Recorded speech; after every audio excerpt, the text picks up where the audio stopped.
ஓம் சாந்தி. என்னோட இனிமையான பரிவாரத்துக்கு வணக்கம். இன்றைக்கி நம்ம அப்பா முக்கியமாக சொல்ல போகிறது என்னென்னா, பாபா நமக்கு கொடுக்கக்கூடிய உண்மையான ஆஸ்தி என்ன, அதை நம்ம எப்படி எடுக்க முடியும். இனிமையான குழந்தைகளே, இந்த அழியாத ஞான ரத்தினங்களை தாரணை நடைமுறையில் கடைப்பிடித்து இப்போது நீங்கள் ஏழையிலேருந்து செல்வந்தர் ஆகணும். இப்போ இதை நடைமுறையில் கொண்டு வாங்க. இந்த ஞானத்தை படிக்கிறது கேட்குறது மட்டும் இல்லாமல் உண்மையாக அதை கடைப்பிடிக்கணும். அப்போ தான் செல்வந்தர் ஆகணும். இப்போது இந்த உலகத்துக்கே அதிபதியாக ஆகணும். செல்வந்தர் ஆக்கிறதுக்காக தான் பாபா வந்திருக்கேன் அப்படின்னு சொல்கிறாரு. அதனால் பாபா சொல்கிறாங்க, ஆத்மாக்களாகிய நீங்கள் இப்போது ரூப் பசந்த், அதாவது ஞானம் மற்றும் யோகம் உடையவர்களாக இப்போ ஆகணும். கேள்வி என்ன கேட்குறாங்கன்னா, எந்த ஒரு சுபபாவனை வச்சு புருஷார்த்தத்தில் எப்போதுமே நீங்கள் ஈடுபட்டுக்கிட்டே இருக்கணும். இப்போ நீங்கள் இந்த சுபபாவனை வச்சிங்கன்னா நீங்கள் ஈடுபட்டுக்கிட்டே இருக்க முடியும். அது என்ன சுபபாவனைன்னா, ஆத்மாக்களாகிய நாம் சதோ பிரதானமாக இருந்தோம். ரொம்ப ரொம்ப சதோ பிரதானமாக இருந்தோம். நம்ம தான் தந்தைகிட்ட இருந்து சக்தியின் ஆஸ்தியை இப்போ எடுத்துகிட்ருக்குறோம். நம்ம சதோ பிரதானமாக இருந்தோம். இப்போது மீண்டும் சக்தினா எனர்ஜி. அந்த ஆத்மாவுக்குள்ளே ஏகப்பட்ட எனர்ஜி இருந்துச்சு. பாபா நமக்கு கொடுக்குறதே என்னென்னா, அந்த எனர்ஜியை மீண்டும் கொடுக்குறாரு. அந்த 100% பேட்ரியை சக்தியை கொடுக்குறாரு, எனர்ஜியை கொடுக்குறாரு. பேட்ரி லோ ஆனதுனால தான் தமோ பிரதானமாகவே ஆயிட்டோம். அப்போது ஆத்மாவுக்கு நமக்கு உண்மையாக எது தேவைன்னா சக்தி, அந்த எனர்ஜி. இப்போ நம்ம மீண்டும் பாபா கிட்டேருந்து எடுத்துகிட்ருக்கோம். நம்ம மீண்டும் இப்போது சதோ பிரதானமாக ஆகிட்டுருக்கோம். அப்பா கிட்டேருந்து அந்த எனர்ஜியை எடுத்துகிட்ருக்கோம், சக்தி எடுத்துகிட்ருக்கோம், ஆஸ்தியை எடுத்துகிட்ருக்கோம் அப்படின்னு இப்போது நமக்கு நாமளே இந்த மாதிரி சுப பாவனை வச்சுக்கணும். நம்ம இப்போ மீண்டும் எடுத்துகிட்ருக்கோம். அதனால் நம்ம இந்த மாதிரி நல்லபடியாக பாபா கிட்டேருந்து புருஷார்த்தம் செஞ்சு சதோ பிரதானமாக ஆகணும். இதே சுப பாவனையுடன் புருஷார்த்தம் செஞ்சிங்கன்னா நீங்கள் சதோ பிரதானமாக ஆயிடுவீங்க. அதனால் டெய்லியும் என்ன பண்ணணுன்னா, நமக்கு நாமளே பாபாவோட கரங்கள், நம்ம பாபாவோட கை நம்ம மேலே இருக்குது. குழந்தை, நீ இப்போது சதோ பிரதானமாக ஆகிட்டுருக்க. அப்பா கிட்டேருந்து ஆஸ்தி எடுத்து, அப்பாவுக்கிட்டேருந்து சக்தியின் ஆஸ்தியை நம்ம எடுத்துகிட்ருக்குறோம். நம்ம மீண்டும் இப்போது சதோ பிரதானமாக ஆகிட்டுருக்கோம் அப்படின்னு நமக்கு நாமளே நல்லபடியாக எடுத்துகிட்ருக்கோன்னு நமக்கு நாமளே ஒரு சுப பாவனை நமக்கே வச்சுக்கணும். இது நம்ம இந்த மாதிரி யோசிக்கக்கூட, எல்லாருமே இப்படி சதோ பிரதானமாக ஆக முடியுமா, நம்மலாம் ஆக முடியுமா அப்படின்னுலாம் யோசிக்கவே கூடாது. நீங்கள் இந்த மாதிரி நம்மளாலலாம் முடியாதுங்க, நம்மளே எப்படி சதோ பிரதானமாக ஆக முடியாது போல இருக்கே அப்படின்னுலாம் ஒருபோதும் நீங்கள் யோசிக்கவே கூடாது. நினைவு யாத்திரையில் இருப்பதற்கான புருஷார்த்தம் செஞ்சுக்கிட்டே இருக்கணும். சேவை மூலம் உங்களுக்கு பலமும் உங்களுக்கு கிடைக்கும், பலமும் நீங்கள் பெறணும். ஓம் சாந்தி. இது படிப்பு. ஒவ்வொரு விஷயத்தையும் நீங்கள் புரிஞ்சுக்கணும். மற்ற சத்சங்கள்லாம் எல்லாமே அது பக்தி தான். பாபா சொல்கிறாங்க, மற்ற சத்சங்கங்கள்லாம் பக்தி. ஆனால் இங்கே தான் நீங்கள் படிப்புறீங்க. நல்லா படித்து பாபாவை நினைவு பண்ணணும். ஏன்னா பக்தி செஞ்சு செஞ்சு செஞ்சு என்ன ஆனீங்க, ஏழைகள் தான் ஆயிட்டீங்க. அந்த ஏழைகள் கிடையாது, பிச்சைக்காரங்க.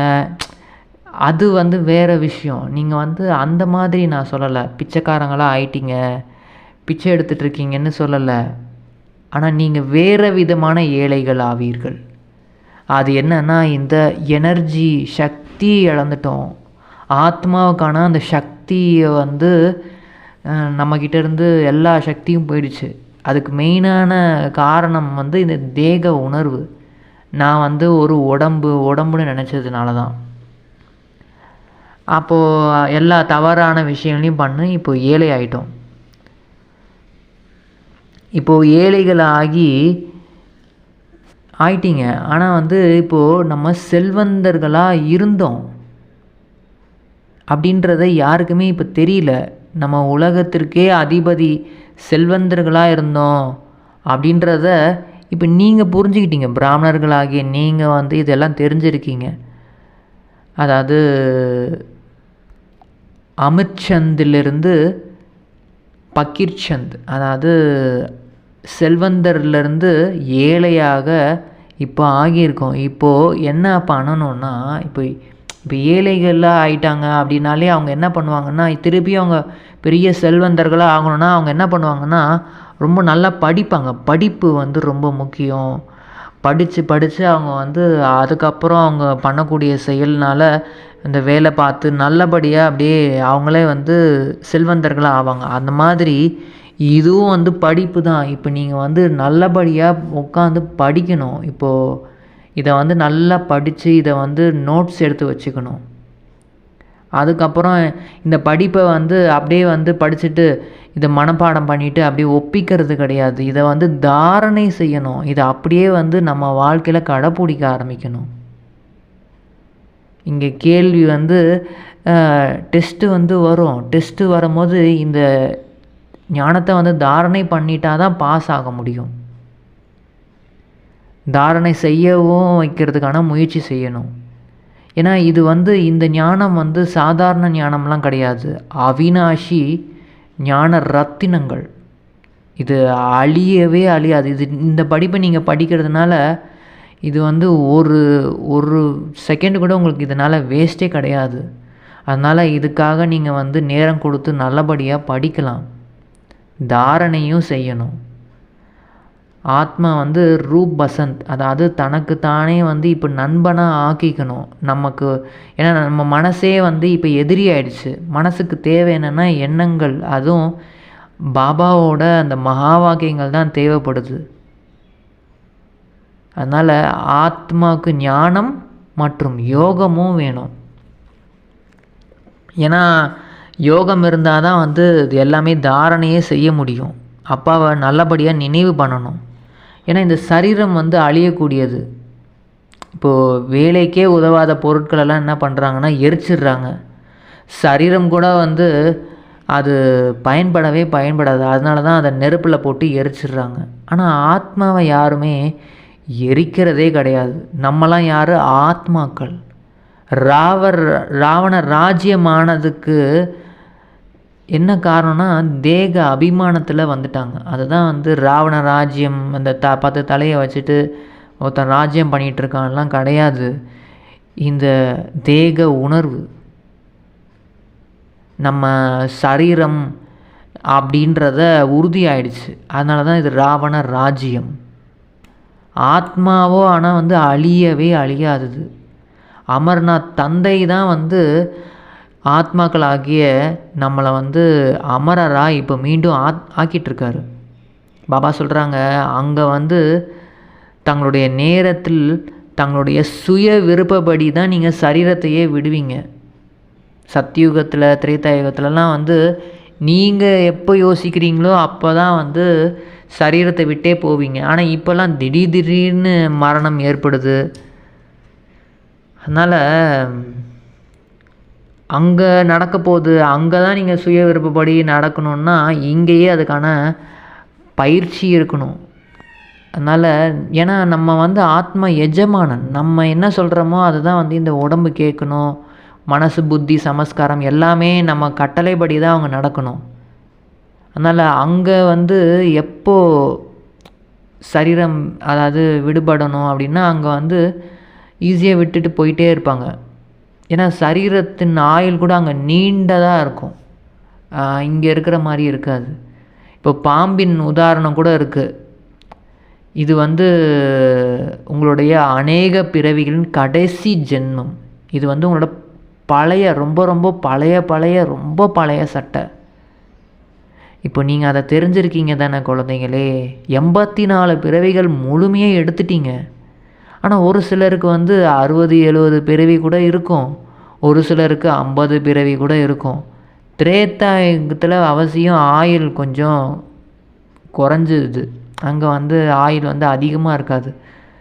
சத்தியுகத்தில் தான் வந்து முழு ஆயில் இருக்கும். இப்போ நம்ம என்ன பண்ணணும், இப்போ முதல்ல இருந்து வரணும், சத்தியுகத்தில் வரணும். அதுக்காக தான் இவ்வளோ முயற்சி நம்ம பண்ணிகிட்ருக்கோம்.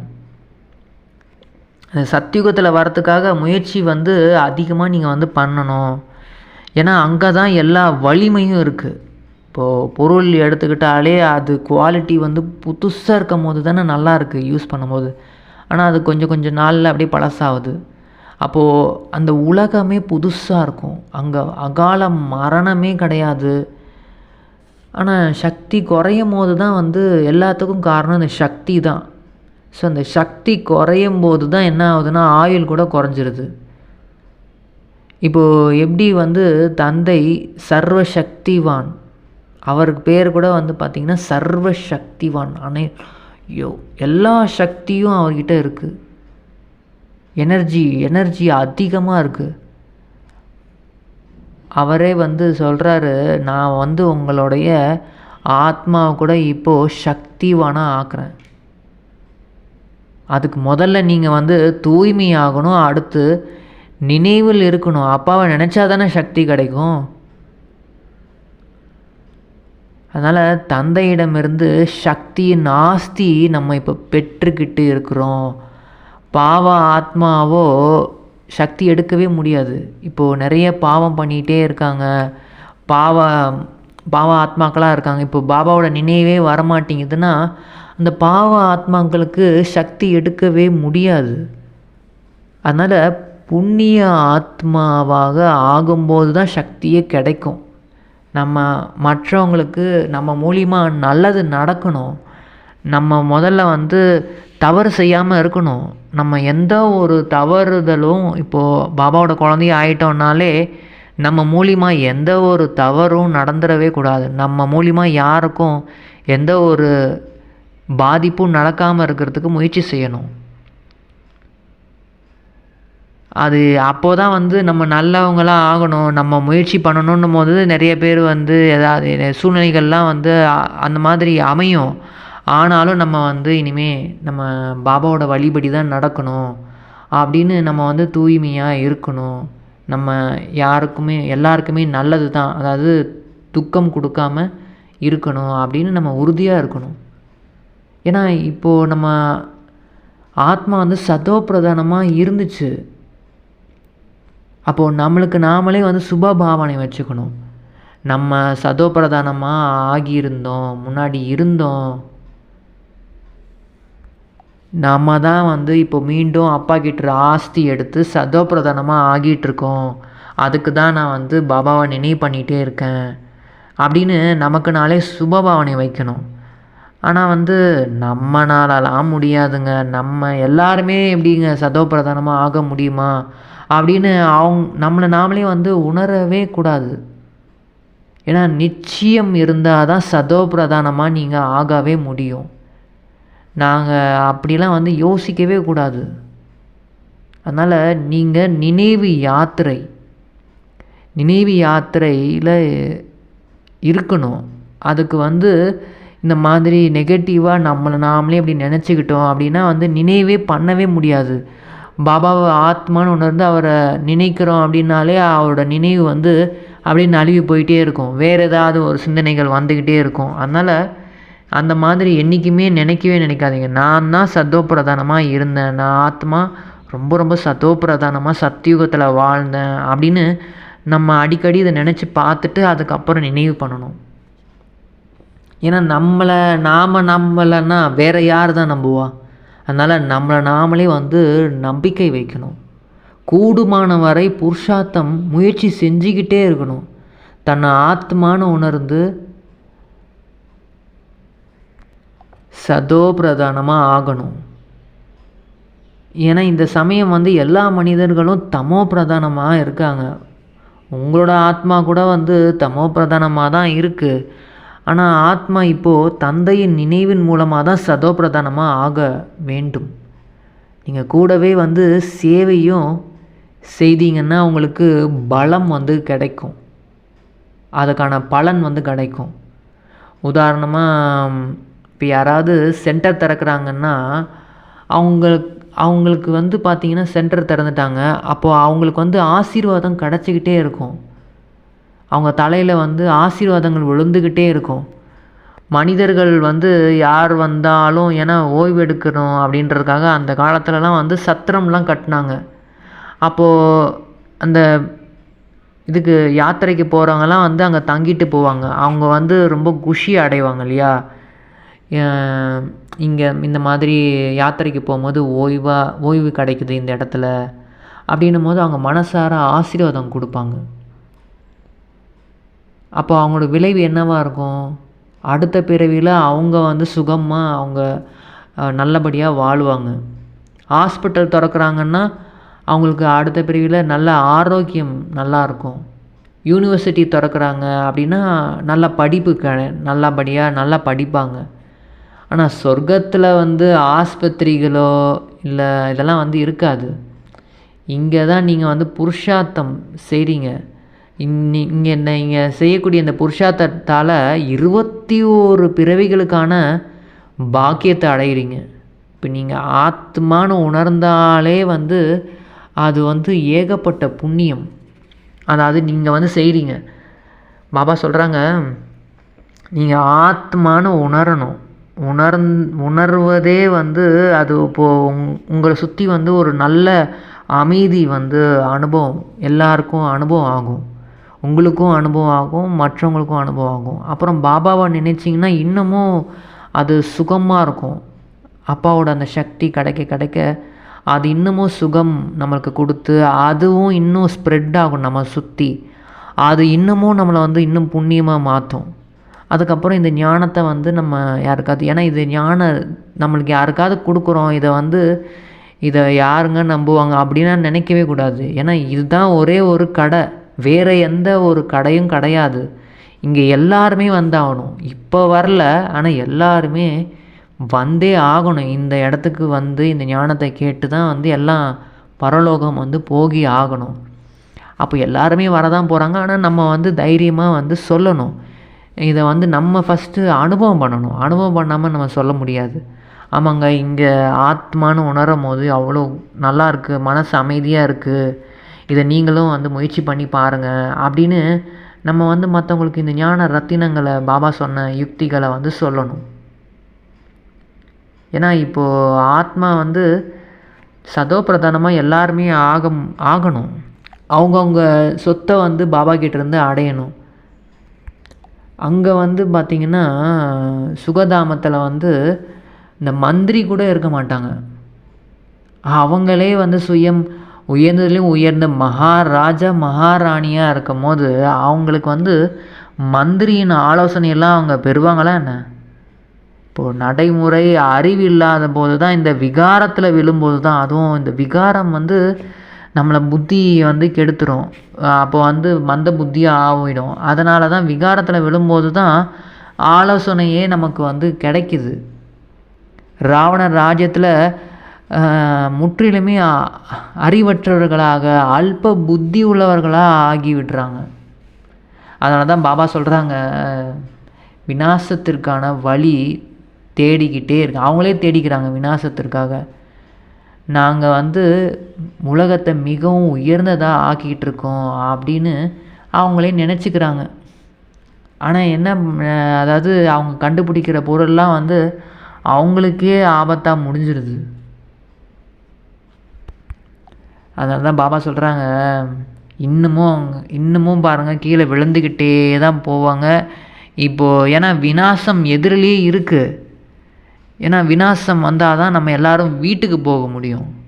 இப்போ நீங்கள் வந்து தெரிஞ்சுக்கிட்டீங்க, இது ட்ராமாவில் அப்படி தான் நடக்கும், எல்லாம் வீட்டுக்கு போகிறதுக்காக எல்லாம் தயார் பண்ணிகிட்டு இருக்காங்கன்னு நம்ம புரிஞ்சுக்கிட்டோம். அப்போ நம்ம என்ன பண்ணணும்? இப்போது இந்த டைமில் வந்து எல்லாம் அழிஞ்சிட்ருக்கு அப்படின்னு, அப்பா அழியக்கூடிய உலகத்துக்கு நம்ம எதுக்குங்க சுகத்தை கொடுக்கணும், அப்படி நம்ம யோசிக்கவே கூடாது. நம்ம வந்து சேவை செய்யணும். ஏன்னா இந்த அமைதியாக நம்ம தூய்மையான சக்திகளை பாபாவோட நினைவுலேருந்து கொடுக்கும் போது தான் இந்த உலகம் வந்து புதுசாக ஆகும். அழிவும் நடக்குது, புதுசும் ஆயிட்டுருக்கு. அதனால் பாபா சொல்கிறாங்க, இப்போது இந்த தெய்வீக ராஜ்யத்தை நம்ம ஸ்தாபனை செஞ்சிட்ருக்கோம்.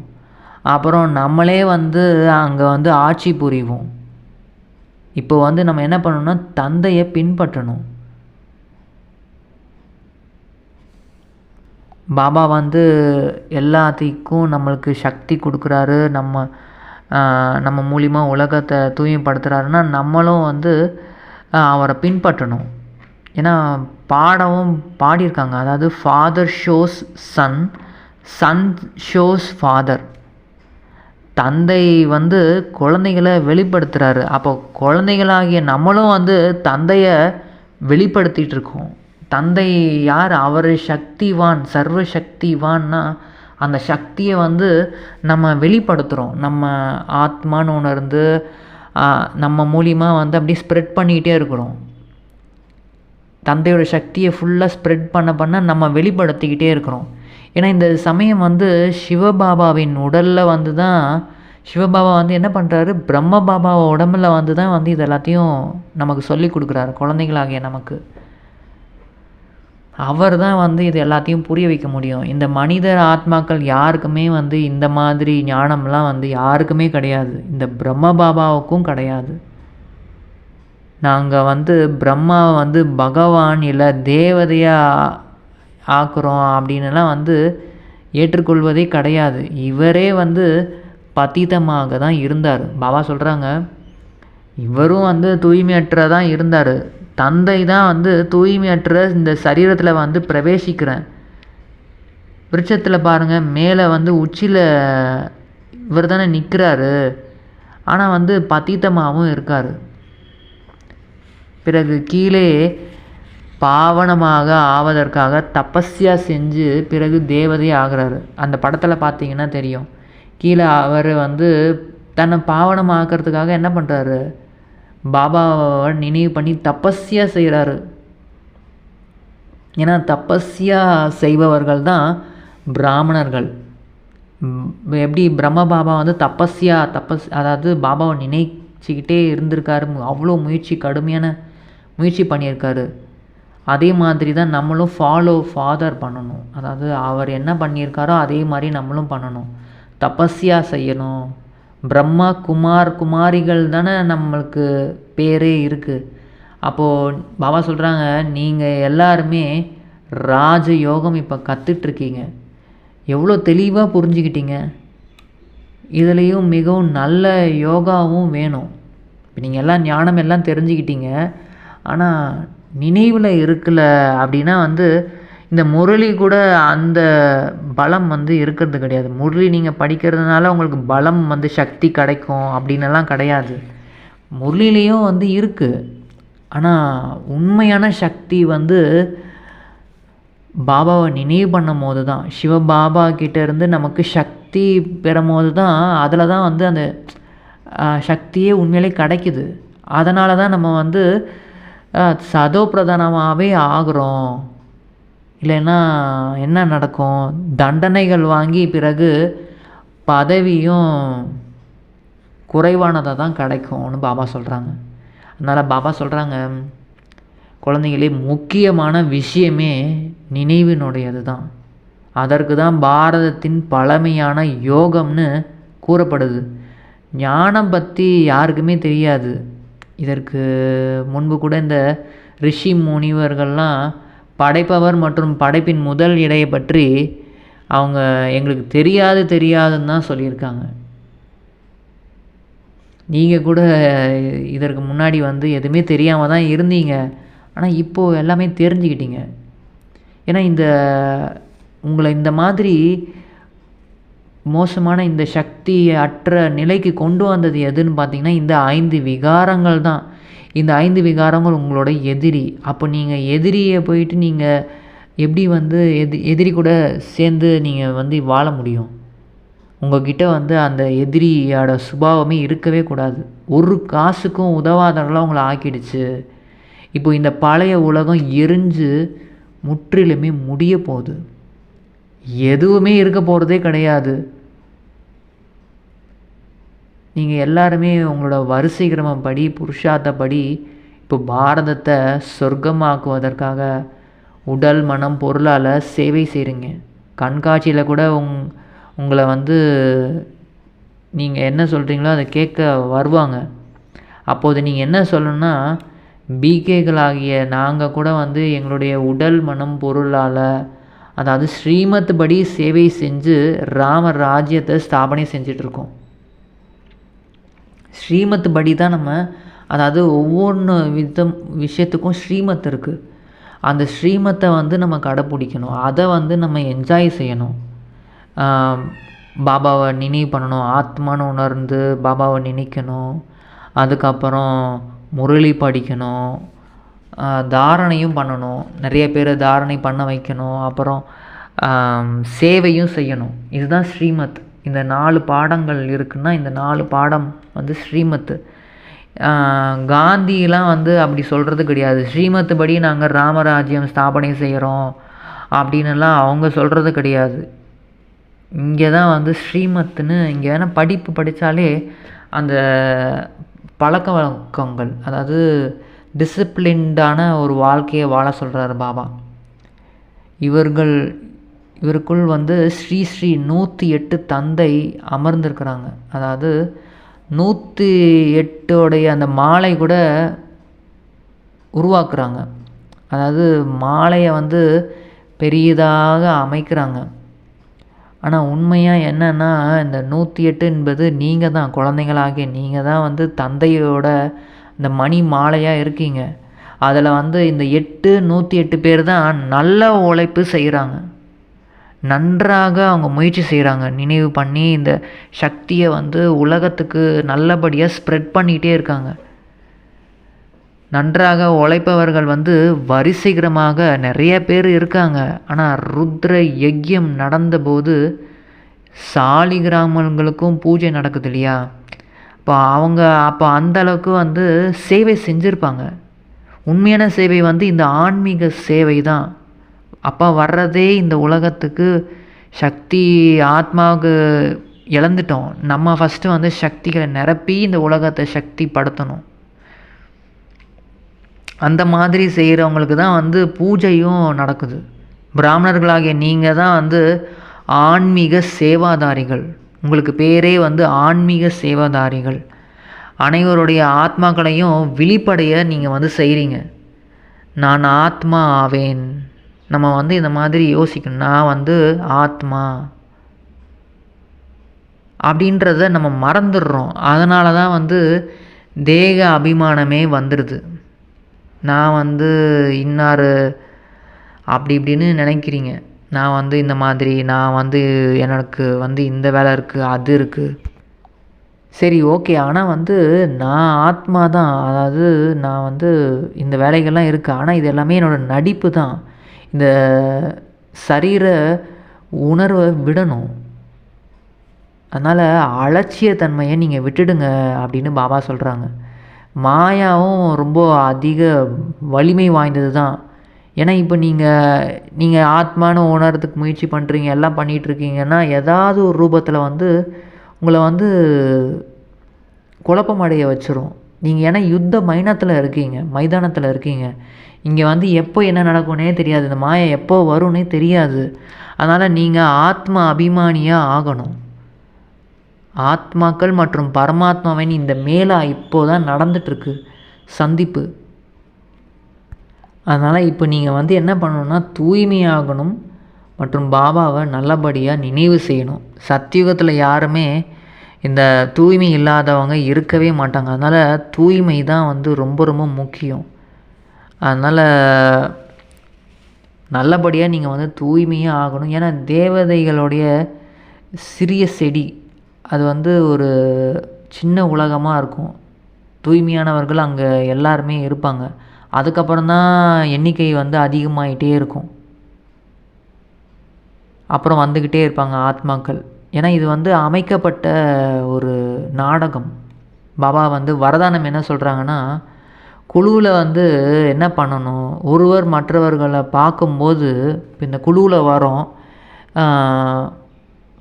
இந்த சென்டருக்கு வரோம், இந்த முரளி எல்லாம் படிக்கிற இடத்துக்கு போகிறோம் அப்படின்னா கூட அங்கே பார்க்கும்போது ஊக்கம் உற்சாகம் வருது, சோம்பேறித்தனமும் வந்துடுது. என்ன யோசிக்கிறாங்கன்னா, இவங்க இதை செய்கிறாங்க, நம்ம கூட வந்து இதை செய்கிறதுனால என்ன ஆகிட போகுது? அதனால் பாபா சொல்கிறாங்க, அந்த மாதிரிலாம் வந்து யோசிக்காதீங்க. நீங்கள் குழுவில் உயர்ந்தவர்களாக ஆவதற்காக சகயோகத்தை கொடுங்க. நீங்கள் நல்லபடியாக நடத்தை உங்களோட ராயல்ட்டியை வந்து காமிங்க. நல்லபடியாக முரளியை வந்து படிங்க, நல்லபடியாக நோட் பண்ணுங்கள், அப்புறம் நல்லா யோகா பண்ணுங்கள். அங்கே முரளி நல்லபடியாக நல்லா விழிப்போட கேளுங்க. டெய்லியும் போக முடியலைனாலும் வாரத்தில் ஒரு 4 நாள் 3 நாளாவது போயிட்டு வரணும். இப்போ டெய்லியும் போகிறதா இருந்தாலும் அது நிறைய பேருக்கு வந்து உற்சாகத்தை கொடுக்கும். இவங்க டெய்லியும் வராங்களா அப்படின்னு சொல்லிட்டு. அப்போ ஏதாவது ஒன்று நம்ம வந்து எல்லாருக்கும் ஊக்கம் உற்சாகத்தை கொடுக்கணும். அதுவே வந்து ஒரு உதவி தான். ஒருவேளை எந்த ஒரு செயல் செய்வதுக்கு முன்னாடியும் இந்த விசேஷமாக இதை கவனம் வைங்க, லட்சியம் வைங்க. அதாவது நான் என்னை வந்து சம்பன்னம் நிறைந்தவர்களாக ஆக்கி சாம்பிள் உதாரணமாக ஆகணும். நான் முதல்ல வந்து என்னை முழுமையாக அந்த சக்திகளால் நிரப்பிக்கணும். என்னை பார்த்து வந்து எல்லாருமே நம்மளும் முயற்சி செய்யணும் அப்படின்னு அவங்களுக்கு ஊக்கம் உற்சாகம் வரணும். ஏன்னா நம்ம செய்கிறத வந்து பிறரும் வந்து பார்ப்பாங்க. அப்போ அவங்களையும் செய்ய வைக்கணும். பிறகு மீண்டும் மீண்டும் இந்த லட்சியத்தை வெளிக்கொண்டு வாங்க அப்படின்னு பாபா சொல்கிறாங்க. லட்சியம் மற்றும் லட்சணத்தை ஒன்றிணைத்து நீங்கள் வந்து செல்லணும். அப்போ தான் சக்திசாலியாக நீங்கள் ஆயிடுவீங்க. ஸ்லோகன் என்ன சொல்கிறாங்கன்னா, கடைசி காலகட்டத்தில் இப்போ தான் நாங்கள் வந்திருக்கிறோம் அப்படின்னு நீங்கள் நினச்சா கூட வேகமாக செல்ல முடியும். அதுக்கு வந்து நீங்கள் என்ன பண்ணணும்னா, சாதாரண மற்றும் வீணான எண்ணங்களில் நேரத்தை வீணடிக்காதீங்க. சாதாரண எண்ணங்கள்லாம் உங்களுக்குள்ளே வரவே கூடாது. ராயலான எண்ணங்கள் தான் வரணும். பாபாவோட மகா வாக்கியங்களுக்கு ஏற்ற மாதிரி தான் யோசிக்கணும். அதே மாதிரி வீணாக யோசிக்கிறது, மற்றவங்கள பற்றி வீணாக எதுக்கு தேவையில்லாமல் இதெல்லாம் தேவையான எண்ணங்கள் யோசிக்கணும். ஆனால் வீணான எண்ணங்கள் வரவே கூடாது அப்படின்னு பாபா சொல்கிறாங்க. அவ்யக்த இஷாரா என்ன சொல்கிறாருன்னா, இப்போது நமக்கு வந்து ரொம்ப அன்பானவர்களை வந்து அவங்கள வந்து நம்ம என்ன பண்ணுவோம், நினைவு செய்யறதுக்கு ரொம்ப கஷ்டம்லாம் பட மாட்டோம். அவங்களோட நினைவு வந்து தானாகவே வரும். அதற்கு வந்து என்னென்னா, அந்த அன்பு உள்ளத்தில் வந்து அந்த அன்பாக இருக்கணும். உண்மையான சுயநலமற்ற அன்பாக இருக்கணும். அப்போ தான் வந்து அந்த நினைவு வரும். எப்போ வந்து என்னுடைய பாபா அன்பான பாபான்னு நீங்கள் சொல்கிறீங்களோ, அப்போதே அந்த அன்புக்கு வந்து உரியவராக நீங்கள் வந்து மறக்க முடியாது. சுயநலமற்ற அன்பு பாபாவை தவிர வேறு எந்த ஆத்மா கிட்டேருந்து உங்களுக்கு கிடைக்க முடியும் சொல்லுங்கள்? இந்த மாதிரி சுயநலமே இல்லாத அன்பு பாபாவை தவிர வேறு எந்த ஆத்மா கிட்டேருந்து உங்களுக்கு கிடைக்க முடியுமா? முடியாது. அதனால் ஒருபோதும் ஏதேனும் ஒரு நோக்கத்துக்காக நினைவு செய்யாதீங்க. பாபா எனக்கு இந்த மாதிரி இது கிடைக்கணும், பாபா எனக்கு வீடு கிடைக்கணும், எனக்கு இந்த பொருள் கிடைக்கணும், எங்கள் வீட்டில் இருக்கவங்க எல்லாரும் இந்த மாதிரி ஏதோ ஒரு நோக்கத்துக்காக நினைக்காதீங்க. நீங்கள் வந்து சுயநலம் இல்லாமல் வந்து நினைவு செய்யுங்க. சுயநலமற்ற அந்த அன்பு, உண்மையான அன்பை நான் அனுபவம் செய்யணும். அந்த அன்பு இல்லாமல் தானே இவ்வளோ நாள் வந்து கஷ்டப்பட்டு துக்கப்பட்டுட்டு இருந்தீங்க. இப்போ உண்மையான அன்பு உங்களுக்கு காமிக்கிறதுக்காக நான் வந்திருக்கேன். அதனால் சுயநலம் இல்லாமல் அன்பில் மூழ்குங்க அப்படின்னு பாபா சொல்கிறாங்க. பாபாவுக்கு மிக மிக மிக நன்றி. எங்களை வந்து இவ்வளோ ராயலான ஆத்மாவாக மாற்றிட்டீங்க பாபா. ரொம்ப ரொம்ப ரொம்ப ரொம்ப நன்றி. ஓம் சாந்தி.